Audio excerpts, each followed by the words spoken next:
political parties need money, and 'twas ever thus. So I have I have no real problem about political donations as long as they're done above and beyond, above board and all declared. But when it comes down to here's some pairs of glasses and here's £5,000 worth of dresses for your wife, this is getting into dodgy territory, isn't it?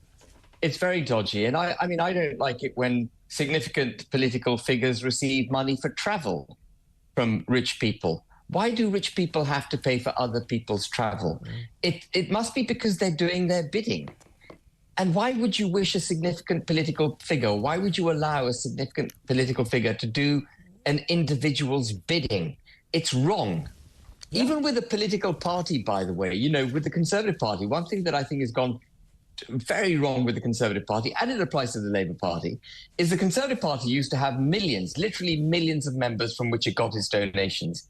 That meant it was obliged to its membership, which represented very broadly the conservative values of the United Kingdom, such as they were in post-war Britain.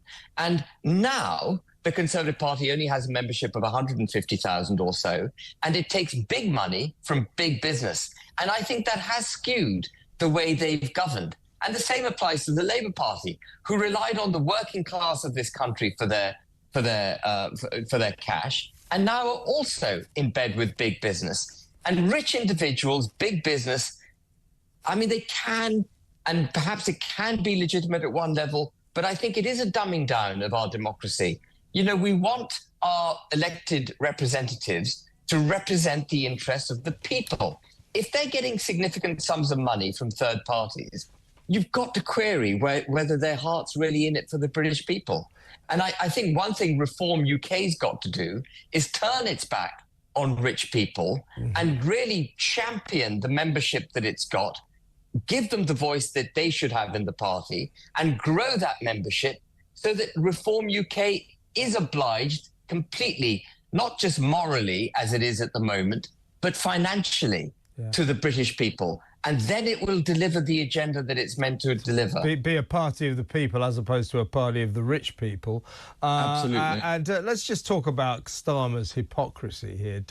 How could we forget, not so long ago, the Labour, when in opposition, Starmer and the gang, absolutely doing their nuts, quite rightly in my view to some extent, when Boris and Carrie were scrounging free, very expensive wallpaper and furnishings for number 10 Downing Street. They said this is corrupt, this is wrong. All of a sudden now they're in power. It's okay. It's okay to take free stuff. I mean, the hypocrisy's off the scale, isn't it? It is, absolutely. And what about the optics of her getting thousands of pounds worth of free clothes while pensioners are going to have to, well, some pensioners are going to die this winter because of the actions taken by Starmer.